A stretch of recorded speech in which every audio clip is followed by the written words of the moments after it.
Hello, this is Cynthia Sue Larson with RealityShifters.com, and today I'd like to talk with you about the question, would you like to jump into another world? And then consider the possibility, maybe, you already have.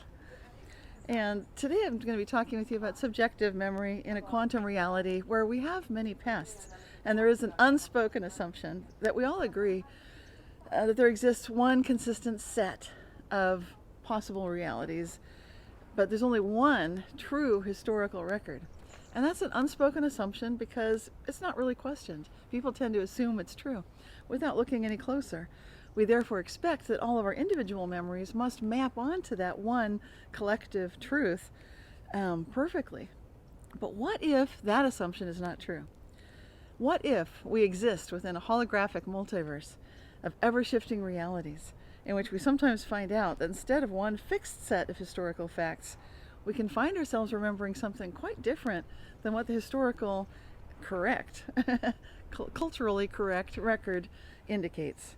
If we do exist within something like a holographic multiverse of ever-shifting realities, we could expect to witness what we now know as the Mandela Effect. And that's where we actually remember things like the Haas avocado, which I remember, H-A-A-S. Now it's spelled Haas. And I live in California. I never called them Haas avocados. There was no reason to, because obviously it was Haas, like a soft A. Now it's always only ever been Haas. And then Stouffer's stovetop stuffing in the United States, that's a big deal because it was on the commercials that I remember when I was growing up as a child. Stouffer's stovetop stuffing, and it's never been that. Now it's always been Kraft.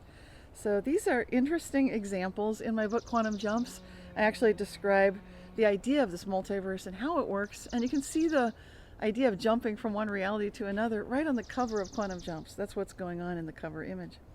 So for those of us who are witnessing reality shifts, quantum jumps, and the Mandela Effect, there's no need to provide the kind of extraordinary evidence that has been suggested is required when we make extraordinary claims. And that's reason for that is because those of us who are experiencing this are actually experiencing it. The evidence is in our awareness, our experience. It's actually this idea of qualia, which is part of the hard problem of consciousness. It's a quality of our experience that is uniquely ours, and we know it's true. How can you prove qualia? You can't. How can you prove Mandela effects? Similarly hard problem. But the good news for us is that as widespread as this singular objective reality concept might be, the Mandela effect is definitely gaining traction and gaining ground.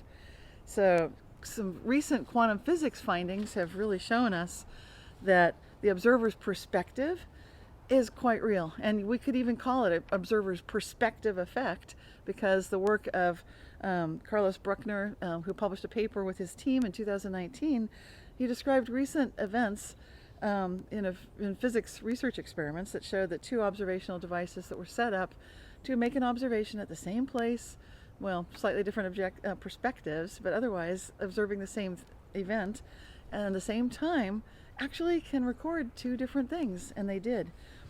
Now, this is not too surprising. If Stephen Hawking was still with us, he and Thomas Hertog co-authored a paper in 2006. What they claimed was that the universe has no singular or unique beginning. Hertog states quantum mechanics forbids a single history. That's a bold statement. What does it mean? It means that we can expect to see the kind of things we're seeing. So going back to that original question and touching on the idea that what if you do want to jump into another world? Maybe you already have.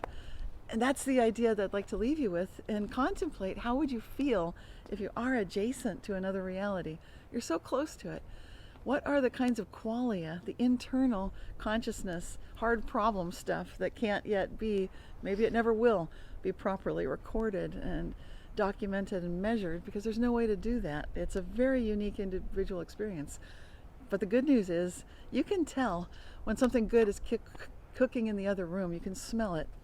Similarly, you can feel and you can sense when there's a good reality adjacent to your own. And if there isn't yet, then you can change your internal emotions and energies, make yourself much more positive, feel gratitude, feel grateful, feel reverence. This is the idea of humanism is not the end goal for humanity. I would say rev humanism is the goal. That means become reverent, become aware of the amazing possibilities in every moment. And no matter how things may look at the moment, keep asking how good it can get. And you can keep finding out, even when things seem as chaotic as they sometimes do in this pandemic year of 2020 going into 2021. So until next time, keep asking my favorite question, how good can it get? And let's find out together. Thanks so much.